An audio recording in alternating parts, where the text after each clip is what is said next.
오키섬에, 시마네현 앞바다에 있는 오키섬에 이 천황이 유배당해 있었는데 막부를 타도하겠다고 이제 마음먹은 반대파들이 오키섬에서 천황을 이렇게 데리고 나옵니다. 데리고 나와서 결국은 가마쿠라 막부를 전복시키고 천황을 제자리에 돌려놓죠.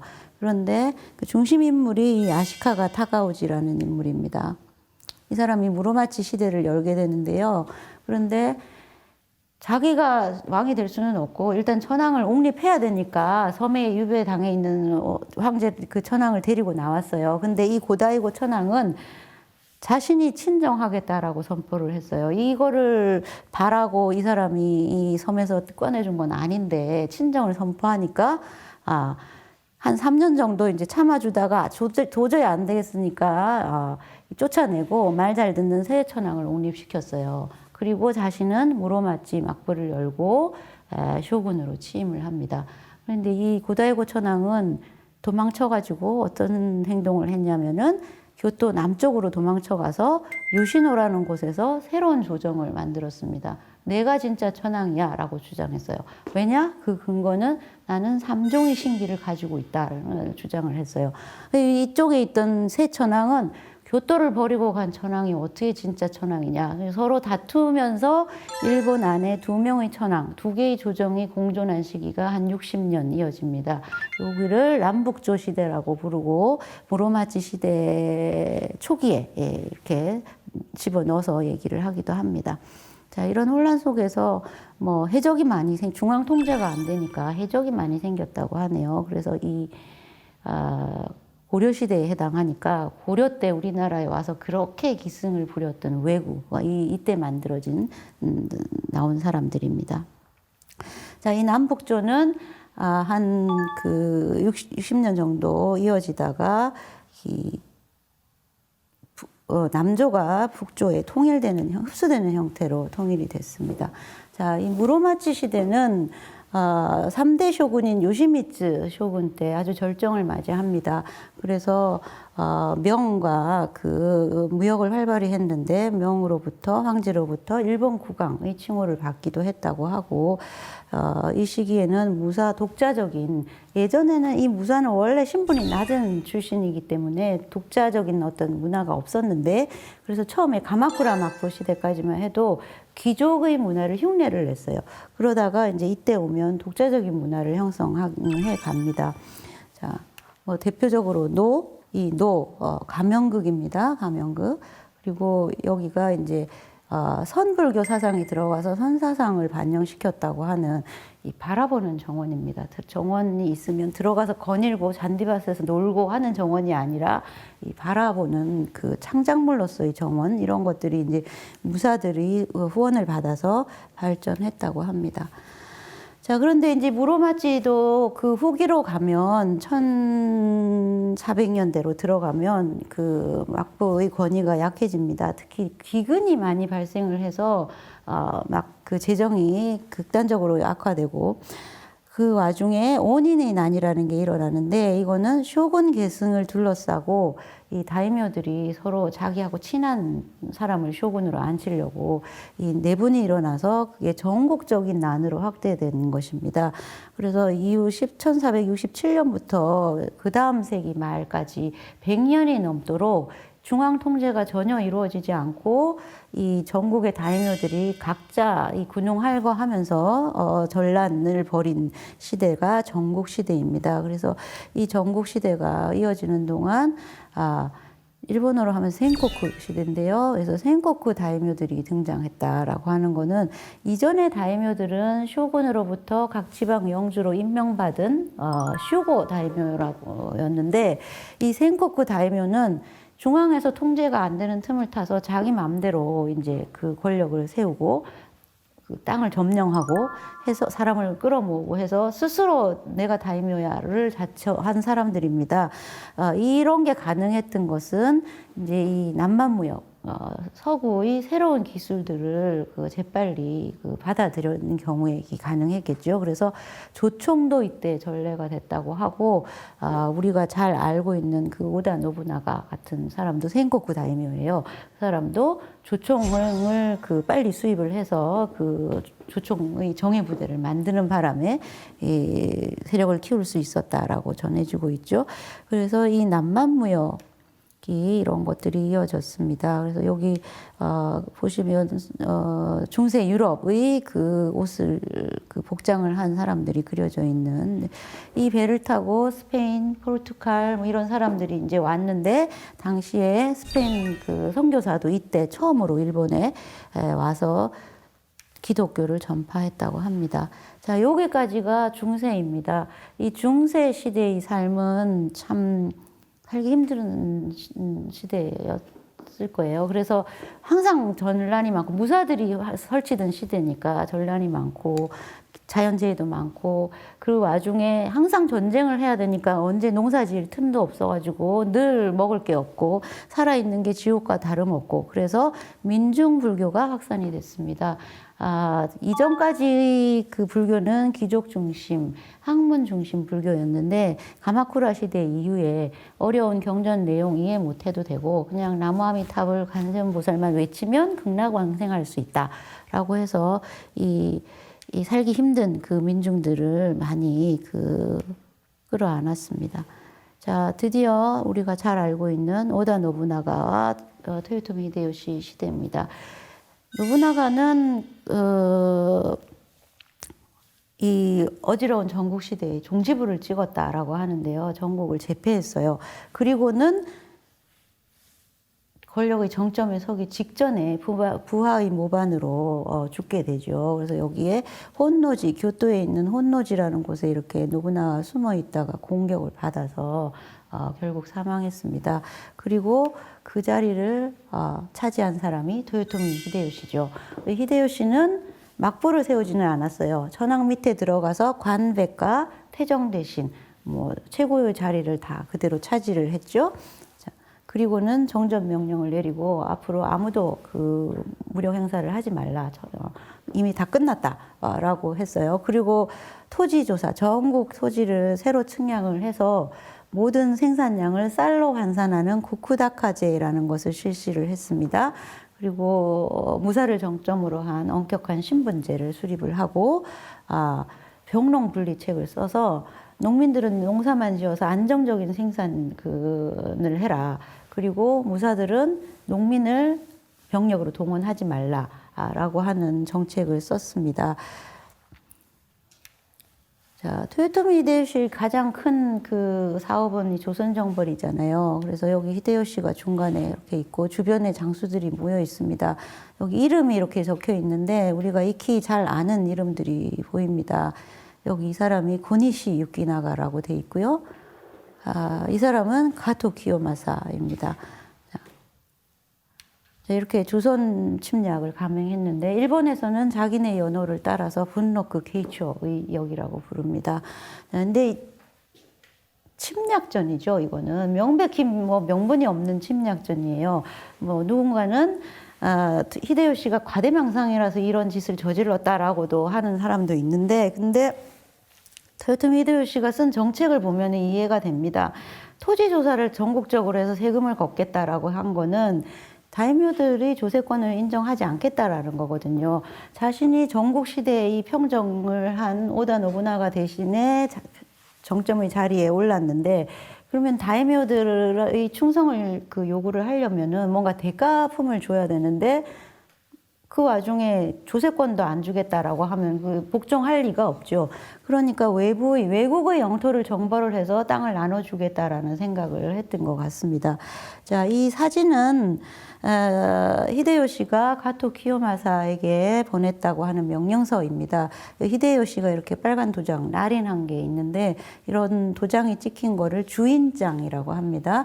그래서 내용은 여기 지금 좀 잘려서 안 보이는데 내용이 고니시 유키나가한테도 가라고 명령했으니까 너도 출정해서 가라 조선에. 조선인 얕보고 방심하지 마라. 이런 내용이 적혀 있다고 합니다. 자, 그런데 히데요시는 1598년에 병으로 죽었어요. 이렇게 일을 벌려놓고 죽는 바람에 이 7년간에 걸친 전쟁은 히데요시 사망으로 그냥 일본군이 한순간에 갑자기 이제 철군해서 돌아갔죠. 그런데 히데요시는 늦게까지 아들이 없었기 때문에 이 뒤늦게 아들을 낳아가지고 죽게 생겼는데 어린 아들이 걱정이 되니까 이 당시에 이 힘이 셌던 다이묘들을 불러놓고 약조를 받습니다. 아들을 보호해 줄 것을. 그 중에 대표가 이제 토쿠가와 이에야스인데, 근데 이 아들, 늦게 태어난 아들 때문에 원래 후계자로 지목했던 자기 동생도 숙청을 했거든요. 그리고 이 아들은 정실이 아닌 후초한테서 얻은 아들인데, 이때까지 아들이 없다가 뒤늦게 다 늙어서 아들이 태어났으니까 저 히데요시 핏줄이 맞을까라는 의심이 지금도 있습니다, 사실은.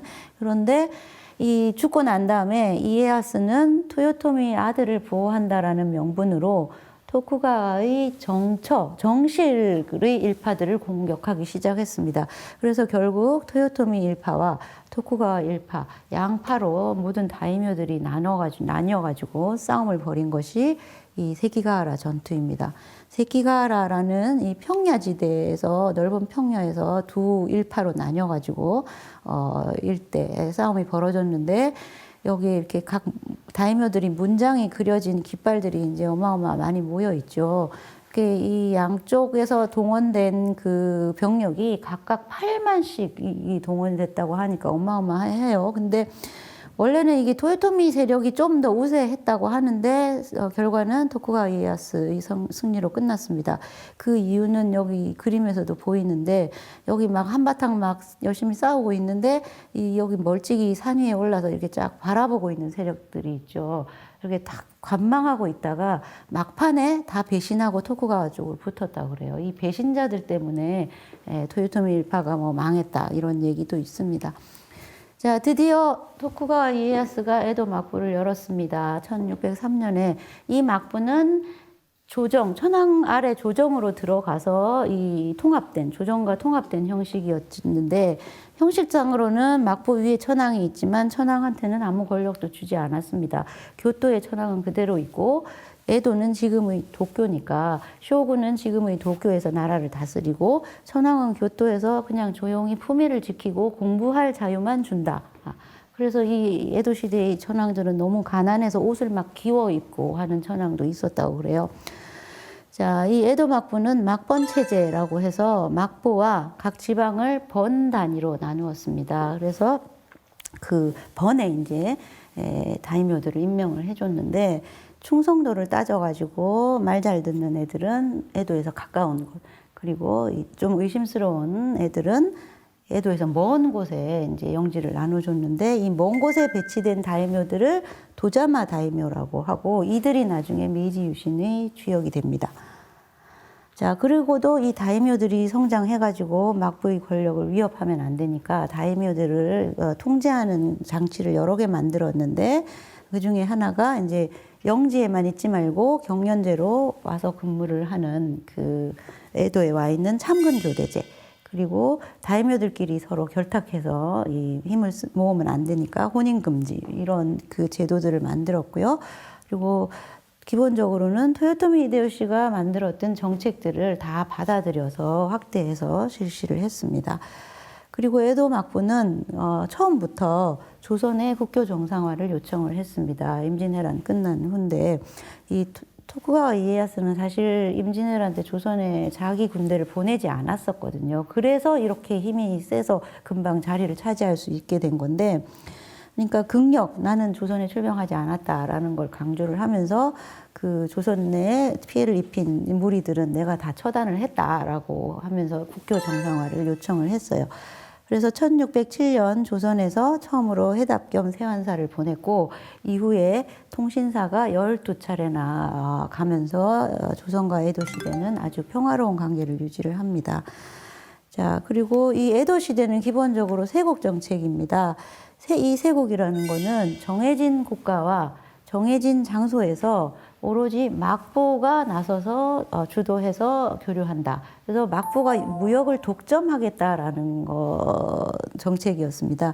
그래서 정해진 국가는 이 조선은 대마도를 통해서, 그리고 그 옆에 나가사키에 이제 거류지를 만들어서 중국과 남만 무역은 이제 다른 나라들은 안 되고 네덜란드만 허용을 했습니다.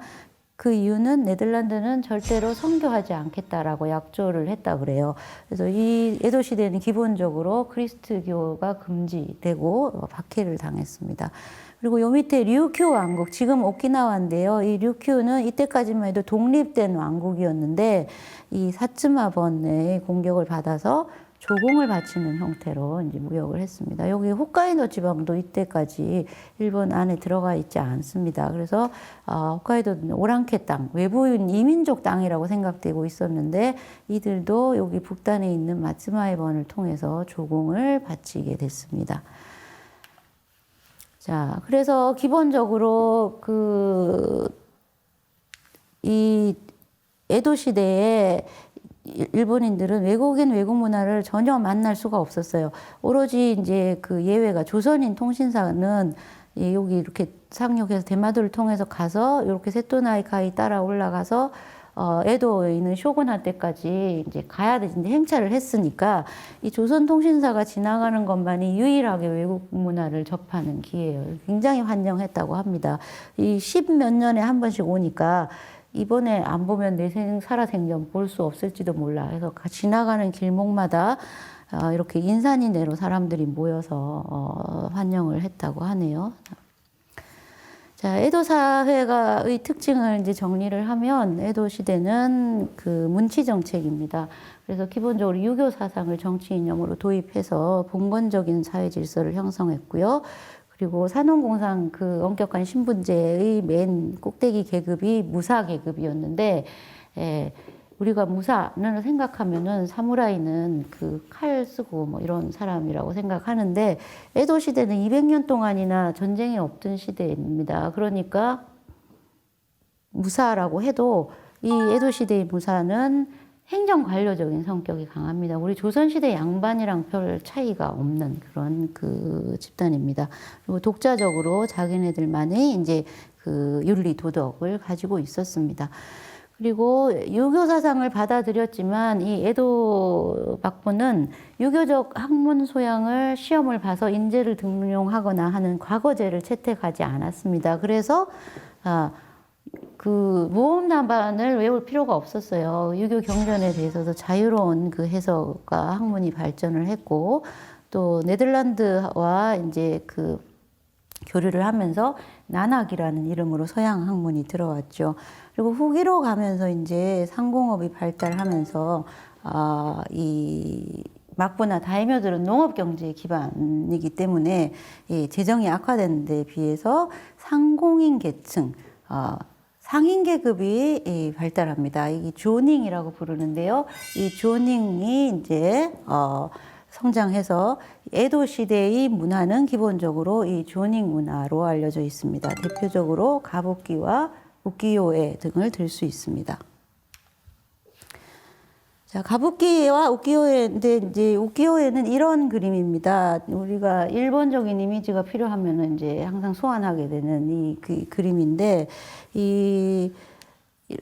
이렇게 이 우키요에는 판화입니다. 기본적으로 판화기 때문에 대량으로 찍어낼 수가 있어요. 그리고 당시에 예술 작품으로 이 회화로서 그 생산이 된 것이 아니라 오늘날 사진이나 동영상 같은 역할을 하는 미디어의 일종이었습니다. 그래서 가부키 공연이 있으면 그 주인공 얼굴을 이렇게 그려서 화보로 판매를 한다든지, 또는 당시에 이제 교통이 발달하면서 관광지, 명소가 많이 이제 알려졌는데, 그 명소에서 이제 그 유명한 풍경을 이렇게 찍어내서 관광 상품으로 판매를 한다든지, 그리고 유명한 기생, 당대 유명한 기생 얼굴을 그려갖고 지금 우리가 연예인들 사진 공유하듯이 그 화보를 만들어서 팔든지, 이게 우키요에입니다. 그리고 이 그림 같은 경우는 이게 이제 그 당시 유명한 그 관광지인 매화 정원을 그린 건데 이 그림을 똑같이 흉내내서 모사한 그림을 고호가 그린 게 남아 있어요. 유럽 화가들이 이런 이 우키요에를 모방을 많이 했는데 그 이유는 이게 오늘날 그 미디어 같은 존재라고 그랬으니까 신문이나 잡지처럼 이게 시효가 지나면 버려지는 파지로 이제 사용되니까 당시 그 18세기 말 이 무렵에 유럽에 도자기를 수출하면서 도자기 안 깨지게 이게 포장하는 충전재로 이 우키요에를 썼던 모양이에요. 그래서 도자기하고 같이 우연히 유럽으로 건너간 이 우키요에를 유럽 화가들이 우연히 발견하고 이렇게 자기네들이 평소에 못 보던 낯설고 새로운 화풍에 매료된 나머지 막 흉내를 굉장히 많이 냈다고 합니다. 그리고 그 무렵에 자포니즘이라고 하는 일본 문화 열풍이 이제 불었다고 하는데 요즘은 뭐 우리나라 때문에 일본 문화는 꼼짝을 못 하는 것 같습니다만 자, 이 우키요에 그려진 이제 가부키 주인공들인데요. 주신구라라고 하는 그 작품입니다. 실제 있었던 일을 바탕으로 한 그 연극이고 이게 지금도 이 주신구라는 일본인이 굉장히 좋아하는 이야기이고 매년 그 드라마나 뭐 영화나 새로운 콘텐츠로 제작이 되는데 에도 시대의 그 분위기를 굉장히 잘 알 수 있는 이야기이기 때문에 줄거리를 잠깐 말씀드리면 실제 있었던 일이 1701년 그 아코번 사건이라고 하는데요. 1701년에 이 조선통신사가 오기로 이제 예정이 돼 있어서 다이묘들이 에도성에 모여서 대접을 어떻게 할 것인가 의논을 하기로 했습니다. 그랬는데 에도성은 무슨 일이 있어도 절대로 칼을 뽑으면 안 되는 곳이에요. 왜냐하면 쇼군이 있는 곳이니까. 그랬는데 왜 그랬는지 아코번의 다이묘가 난데없이 칼을 뽑아서 당시 쇼군의 그 측근이었던 기라 요시히사라는 그 사람을 얼굴에 상처를 냈어요. 그러니까 엄청난 사건이 벌어진 거죠. 그러니까 막부에서는 그날 당일로 그 아코번 다이묘한테 활복하라라고 명령을 내렸어요. 활복하고 니네 번은 해체야 다. 근데 이 다이묘 밑에 있던 그 휘하 무사들은 너무 억울한 거죠. 도대체 우리 다이묘가 무슨 중대한 일이 있었으니까 그런 일을 벌였지? 왜 물어보지도 않고 사건의 실상을 파헤치지도 않고 상대방한테는 무슨 일이냐, 네가 무슨 짓을 했길래 제가 저러냐 물어보지도 않고 왜 우리만? 엄청 억울했어요. 그리고 주변에서도 공감을 했어요. 많이 억울하겠다 쟤네들. 그러면 혹시 쟤네들 이제 복수하는 거 아닐까 생각을 했는데. 당시는 복수 금지법이 있었습니다. 유교 질서에 의한 사회라고 했으니까 에도 사회는 함부로 사사로운 그 감정으로 복수하겠다고 칼을 휘두르고 하면 안 된다라고 돼 있었어요. 그래서 이 주군을 하루아침에 잃어버리고 떠돌이 무사가 신세가 된 무사들이 47명이 1년 동안 복수할 거라는 거를 계획을 사람들이 알아차리면 복수금지법인데 복수 준비하고 있다 그러면 위법이잖아요. 거기다가 복수할 계획을 세우고 있는 거를 상대방이 또 알면은 성공할 가능성이 없으니까 1년 동안 아주 용의주도하게 준비를 했어요. 1년 동안. 그리고 드디어 47명이 나를 잡아서 거사에 나서서 그 기라 요시히사라는 인물을 죽입니다. 그리고는 복수금지법이 있는데 어쨌든 복수한 거니까 막부의 처분을 바랍니다. 라고 정정당당하게 자수를 했어요. 그래서 모든 사람들이 그 당시에도 열광했다고 합니다. 사실 칼을 잘 휘두르고 영화에 나오는 그런 그 영웅적인 사무라이 모습이 당시에는 실제 사무라이가 그러지 않았었거든요. 그럴 일이 없었으니까. 그리고 실제는 엄격한 유교 질서 하에 이제 유지되는 사회였는데 그런 질서를 깨뜨렸지만 아주 통쾌한 사건을 일으켰고 그리고 1년 동안 너무나 용의주도하게 준비를 했고 주군을 위한 충성심에서 한 명도 흐트러지지 않고 47명이 다 모여가지고 거사를 했고 거기에 맨 마지막에 정정당당하게 처분을 바란다라고 한 그 결연함도 너무 멋있고 그러니까 굉장히 열광을 했고 그게 이제 이야기로 만들어져서 지금까지도 이 이야기를 보고 열광하느냐 안 하느냐 일본인의 증명이라고까지 알려진 이야기입니다. 근데 47명의 무사 전부 할복을 명령받고 다 죽었어요. 자살했어요. 그 이유는 주군을 위해서 이렇게 복수를 한 거 그 충성심은 가상하지만 국가 위에 있지 않다라는 거죠. 국가의 법은 더 지엄하다라는 거.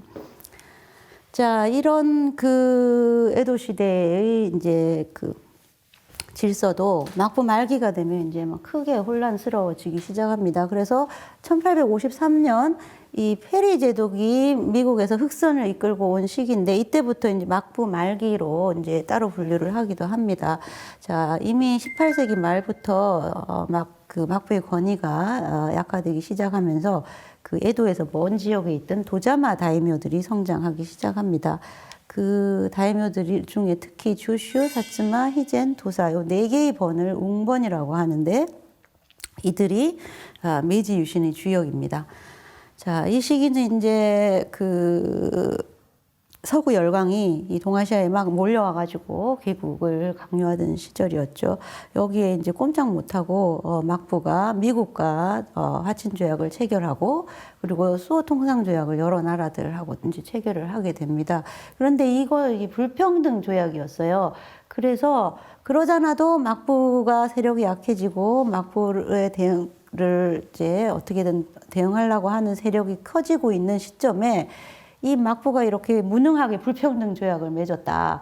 이제 막 들고 일어난 거죠. 그 대표적인 파가 조낭양이파, 공무합체파가 있는데 조낭양파는 좀 더 급진적이고 이쪽은 좀 더 온건한 파였어요.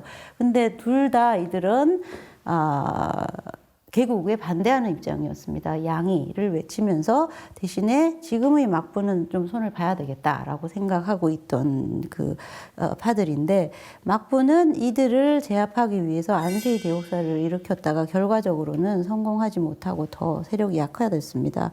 자, 당시 분위기를 볼 수 있는 그림입니다. 여기 요코하마 앞바다에 이렇게 흑선이라고 불린 거대한 증기선들이 보도 못한 배들이 이렇게 몰려와 있는 걸 보고 엄청 이 막부도 그렇고 평범한 일본인들 다 공포와 두려움을 느꼈던 것이 이렇게 페리 제독 얼굴을 이렇게 도깨비처럼 그려놨다라는 것만으로도 알 수 있죠. 자, 그런데 이제 이 사츠마번과 조슈번, 조낭양이 파와 공무 합체파들은 여전히 이제 개국을 반대했습니다. 그래서 1862년에 요코하마에서 그 영국인 상인이 사츠마번 다이묘가 행차하고 있는 것을 구경하고 있다가 무례하다라는 그 이유로 이 칼에 맞아서 죽는 사건이 벌어집니다. 이 사건을 계기로 사츠마번은 영국 함대의 공격을 받았어요. 영국이 포격을 해가지고 왕창 대패했습니다. 그리고는 정신이 번쩍 들었어요. 저런 대단한 무기를 빨리 수입을 해야지 안 되겠다. 이 개국 반대하고 있을 입장이 아니구나를 깨달았어요.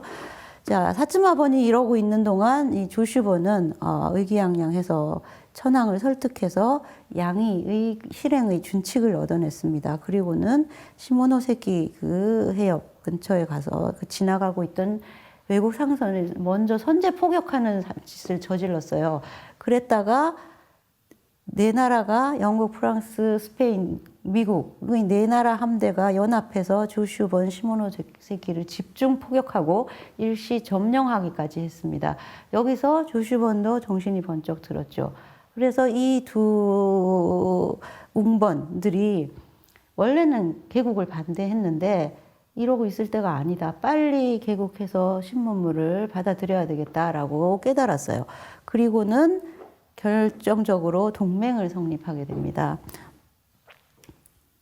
자, 이게 이제 그 역사상 막부 말기에 유명한 사조 동맹입니다. 그래서 그 웅번이라고 불리는 곳이 여기 네 군데고요. 여기가 조슈번, 지금 야마구치현이고요. 여기가 사츠마번, 지금 가고시마현입니다. 여기 대표가 사이고 타카모리이고 초슈번은 기도 타카요시가 이제 이끌고 있었고, 이 두 파가 한때는 경쟁 관계로 굉장히 이제 적대시했던 기도 했었는데, 이렇게 결정적으로 손을 잡게 된 그 중재자가 여기 토사번에 있던 사카모토 료마다라고 알려져 있습니다. 가장 큰 세력을 지닌 두 개의 번이 동맹을 맺으니까 막부도 이제 어쩔 도리가 없어졌어요. 그래서 생각해낸 계책이 대정봉환, 그래서 권력을 천황에게 돌려준다라고 하고, 천황 밑의 조정으로 들어가서 새로운 정치를 도모하자라고 생각을 했어요. 자, 그랬는데 같은 날, 막부가 대정봉환을 결정한 같은 날, 이 사치오 동맹의 주역들은 천황을 설득해서 막부 토벌 밀칙을 받아냈습니다. 막부 토벌 밀칙이라고 해서 신정부 설립을 선포한 거예요. 그러니까 이 막부는 권력만 돌려주고 신정부에 어떻게 끼어들 틈도 없이 이 사초 동맹 그 주역들이 정부를 만들어 버린 거죠. 그러니까 어쩔 수 없이 밀려날 수 없으니까 전쟁을 택했습니다. 그래서 새 신정부에 대응해서 구막부분들이 이제 항거한 게 보신 전쟁인데, 여기서 주목할 점이 이 신정부가 막부를 토벌하기 위한 전쟁을 그 염두에 두고 외세에 당시 몰려와 있던 외세들에게 그 통보를 했습니다. 일본의 신정부가 수립이 됐다. 그 원수는 천황이다. 하지만 막부가 이전에 너희들하고 맺었던 조약은 모두 계승하겠다. 그러니 우리 신정부가 안정이 되고 막부를 정리할 때까지 절대로 개입할 생각을 하지 말라라고 약조를 받아냈습니다.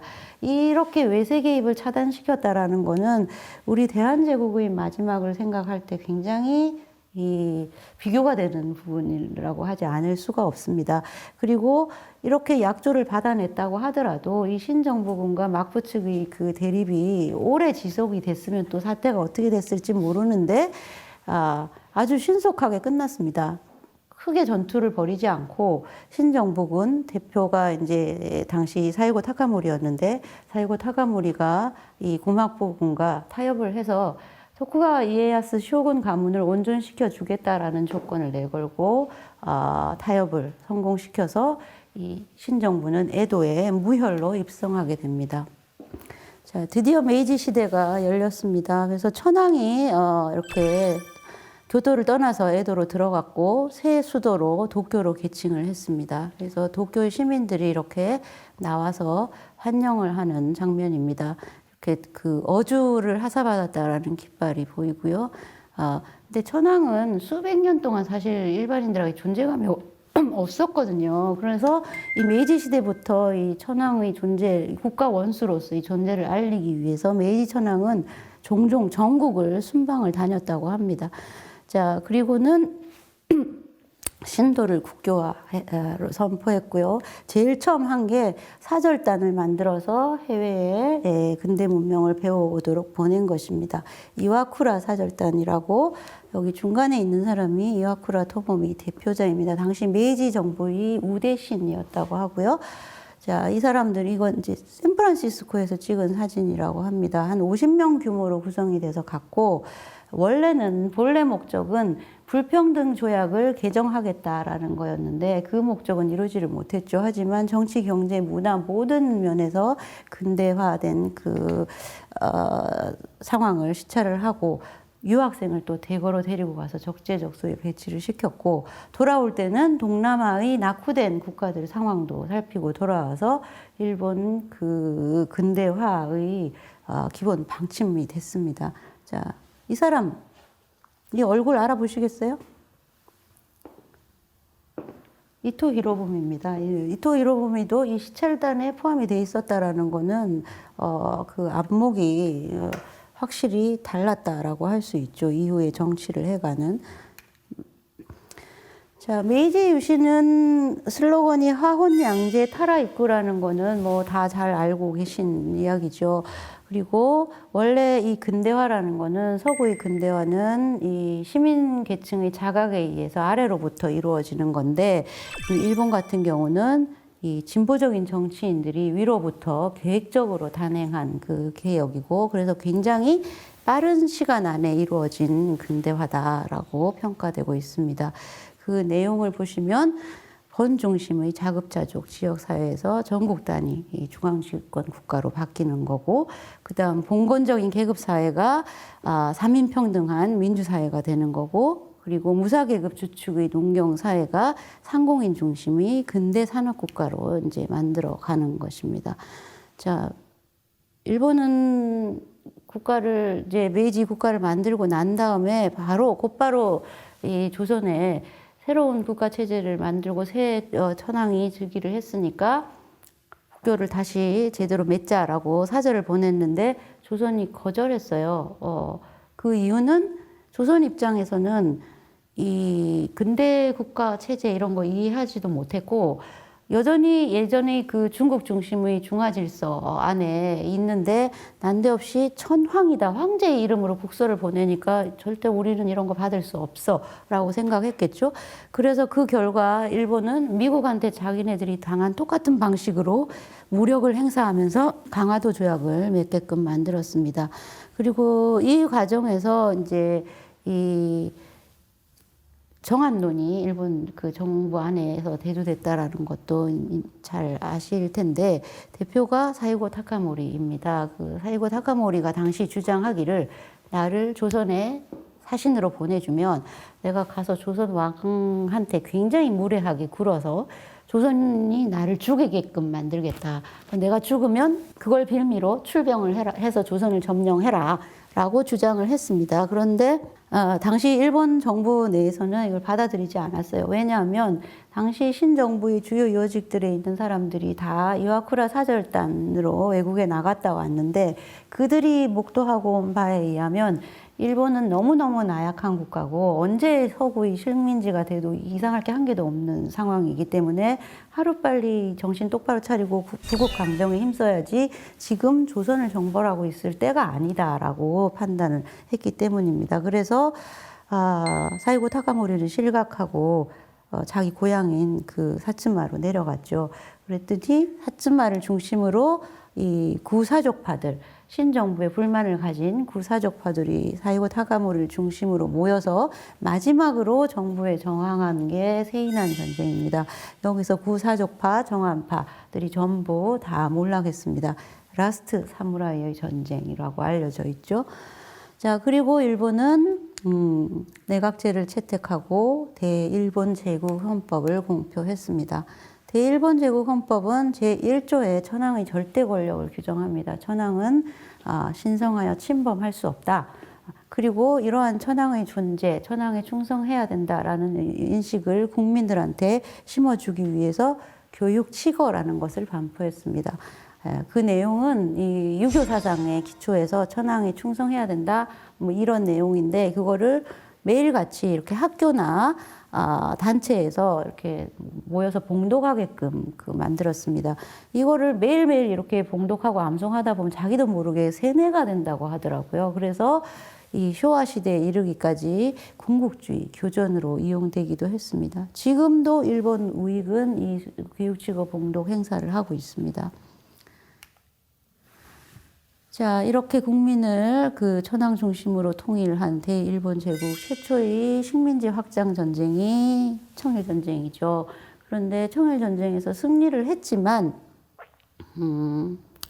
여전히 한국 간섭 뭐 이런 거 받고 이 서구 세력에 대해서 열세를 절감을 할 수밖에 없었죠. 그래서 을미사병 같은 것도 그런 조바심에서 이제 일으킨 것이라고 여겨지는데, 여기 이 사람이 요사노 택강이라는 사람이에요. 시인이에요. 굉장히 당시에 유명했던 시인이에요. 젊은 계층한테도 굉장히 열광적인 호응을 받았던 사람인데, 자기가 을미사변을 계획했고 그 명성황후 시해 사건도 자기가 관여했다라고 떠들고 다닌 사람입니다. 이 사람이 이 조선에 와 있었던 것은 을미의숙이라는 그 일본어 학교 교사로 초빙이 돼서 와 있었는데, 그때 교사로 오면서 이런 시를 이제 읊었다고 하는데, 이게 토요토미 히데요시 신사에 참배를 하고 이렇게 시를 썼다고 해요. 그래서 조선 산천에 벚나무를 심고 조선인에게 대일본 남아들의 노래 부르게 하리. 마치 몇 년 후의 그 한일 합방과 조선어 말살 정책을 예언하다시피 하는 시를 읊고 있죠. 자, 그래서 러일 전쟁의 승리를 거쳐서 일본은 조선 합병을 묵인받게 됩니다. 일본 역사상 가장 빛나는 순간이라고 하는데요. 그 전쟁의 승리감이 태평양 전쟁까지 이끌고 간 거거든요, 사실. 그래서 이 러일 전쟁에 이어서 1910년 드디어 한국 합병 조서가 신문에 발표가 됐습니다. 그리고 그 다음 해는 메이지 마지막 해 1911년에 그들이 그렇게 원하던 불평등 조약을 폐기를 하고 열강의 반열에 당당히 그 어깨를 하게 됐습니다. 이런 과정에서 일본인들은 전부 다 굉장한 자긍심을 느꼈을 거라고 생각을 하고, 지금도 이 순간을 일본인들은 자국 역사에서 가장 멋진 순간이라고 얘기하는 사람들이 많이 있습니다. 그런데 중요한 거는 여기에 한국 합병되던 해 일본의 대역 사건이 일어났다라는 겁니다. 이 대역 사건은 그 천황을 암살하려고 기도했다라는 누명을 씌워서 전국의 사회주의자들을 대거로 검거해서 사형시켰어요. 그러니까 한국 병탄과 같은 해에 일본이 대륙으로 식민지 제국을 확장시키며 성장시키는 것하고 같은 동시에 일어난 일이 자국 국민들에 대한 언론 사상 탄압입니다. 여기서 이 군국주의화 되고 태평양 전쟁에 온 국민들을 몰아넣고, 그것도 모자라서 그 동아시아 모두를 끌고 들어가고 그 원자폭탄을 맞는 그 불행으로 가는 시작이 여기서 시작이 되고 있다라는 거죠, 말하자면. 근데 아무도 이러한 사실을 간파하지는 못했어요. 그런데 여기에 이 지도, 한국 합방 당시에 아사히 신문에 8월 30일 날 실린 지도입니다. 이게 대일본 제국의 전판도라고 해서 이렇게 새로 이제 조선까지 이렇게 포함된 대만이랑 이게 포함된 이게 우리 제국의 새로운 땅이다라고 국민들한테 알려주는 지도죠.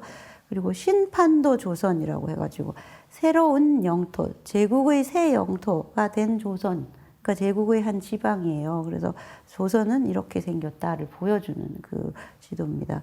자, 이 지도를 보고도 일본인들은 아주 가슴이 뿌듯했겠죠. 자, 그런데 아무도 그러니까 이 식민지 확장, 제국주의 확장이 불행한 일이라는 거를 아무도 생각하지 못했던 시절입니다, 사실은. 그런데 단 한 사람이 여기서 일본의 불행에 대해서 염려를 했다라는 사람이 있습니다. 이시카와 타쿠고쿠라는 사람이 이 지도를 보고 9월 밤의 불평이라는 시를 썼는데요. 거기에 이런 구절이 있습니다. 일본 새 영토 조선국 지도 위를 검은 잉크로 먹칠을 하며 듣는 가을 바람 소리. 예. 그래서 여기 지도에는 조선이라고 돼 있지 조선국이라고 안 돼 있거든요. 이제 조선국이란 나라는 어디에도 없어요. 그런데 이 시인은 명백히 조선국 지도라고 언급을 하면서 이 망국을 애도하면서 가을 바람 소리를 듣는다라는 것은 일본의 불행한 미래를 염려한다라는 의미로 해석이 되고 있습니다. 그리고 실제 지금 일본 역사 교과서에도 한일 합방을 설명하는 대목에 이 시를 인용하고 있는 교과서들도 있습니다. 그래서 이렇게 좀 더 미래를 통찰할 수 있는 일본인들이 있었으면, 그런 사람들이 정치가가 됐으면 동아시아의 미래가 좀 더 달라졌을 수도 있겠다. 물론 역사의 가정은 없습니다만. 자, 이 이후에 이제 1912년부터는 다이쇼 시대입니다. 다이쇼 쇼와를 거쳐서 오늘날까지 이제 일본의 행보는 우리가 익히 잘 알고 있는 이야기라고 여겨져서 여기까지 살펴보도록 하겠습니다. 그래서 너무 긴 기간의 이야기를 짧게 요약을 하다 보니까 중요한 사건들을 건너뛴 부분도 있고, 또 너무 간단하게 요약을 해서 좀 의미가 잘 전달됐을까 걱정스러운 면이 있기도 합니다. 하지만 이런 흐름을 통해서 오늘날의 일본인이 있다라는 걸 이해하시면 좋겠고, 이걸 바탕으로 오늘 들으신 이야기 중에 좀 흥미로운 부분은 조금 더 깊숙이 살펴보실 수도 있고 또 반대로 좀 더 넓게 동아시아나 한국사하고 비교해서 살펴보실 수도 있고 관심을 가질 수 있는 그 출발점이 되었으면 좋겠습니다. 자, 계속 들어주셔서 감사합니다.